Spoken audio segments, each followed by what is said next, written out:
राजकुमारी के सौंदर्य पर आसक्त हो राक्षस उसे उठा ले जाता है। उसका ठिकाना भी बहुत ही दुर्गम पहाड़ियों के बीच था। राजा को जब ये बात उस त्रिकालदर्शी राजकुमार ने बताई तो उसके पैरों नीचे से जमीन खिसक गई। राजा गहरी सोच में पड़ गया। तभी दूसरा यानी दिव्य रथ वाला राजकुमार राजा के पास आया और बोला, आप चिंता मत कीजिए महाराज, चाहे उस राक्षस का ठिकाना कितनी ही दुर्गम पहाड़ियों में क्यों न हो, मेरा दिव्य रथ पल भर में ही हमें वहां पहुंचा देगा। अब सवाल ये रह गया कि उस खूंखार राक्षस का सामना कौन करेगा।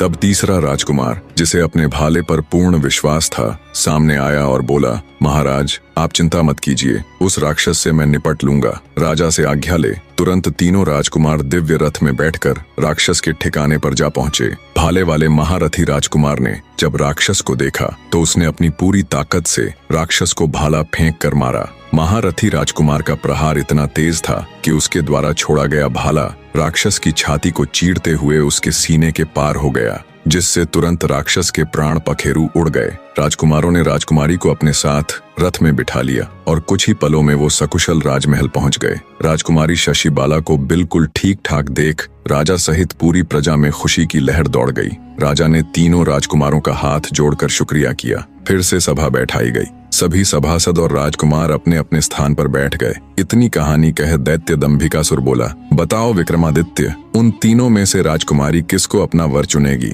कुछ देर विचार कर राजा विक्रमादित्य बोले, राजकुमारी शशिबाला उस भाले वाले महारथी राजकुमार को अपना वर चुनेगी। राजा विक्रमादित्य की बात सुन दैत्य दंभिकासुर बोला, ऐसा क्यों विक्रमादित्य? क्योंकि राजकुमारी को बचाने में तो तीनों ही राजकुमारों का हाथ था। फिर राजकुमारी उस महारथी राजकुमार को ही क्यों चुनेगी? क्या सिर्फ इसलिए कि उसने उस राक्षस का वध किया था? राजा विक्रमादित्य बोले, नहीं कपटी राक्षस, त्रिकालदर्शी राजकुमार को न चुनने का कारण ये था कि अगर वो राजकुमारी का पता न भी लगाता तो भी राजा की फौज 2-4 दिन में उसका पता लगा ही लेती। अब बात आती है दिव्य रथ वाले राजकुमार को न चुनने के कारण की, तो रास्ता भले ही कितना भी दुर्गम था, देर से ही सही पर राजा के लोग उस राक्षस के ठिकाने पर पहुंच तो जाते ही। अब बात आती है उस महारथी राजकुमार को चुनने की वजह की, तो राजकुमारी के पास एक नहीं बल्कि इसके 2 मुख्य कारण थे। पहला तो ये कि राक्षस का पता लगाना और उस तक पहुंचना तो संभव था, पर राजा के पास ऐसा कोई भी योद्धा नहीं था जो राक्षस का सामना कर सके।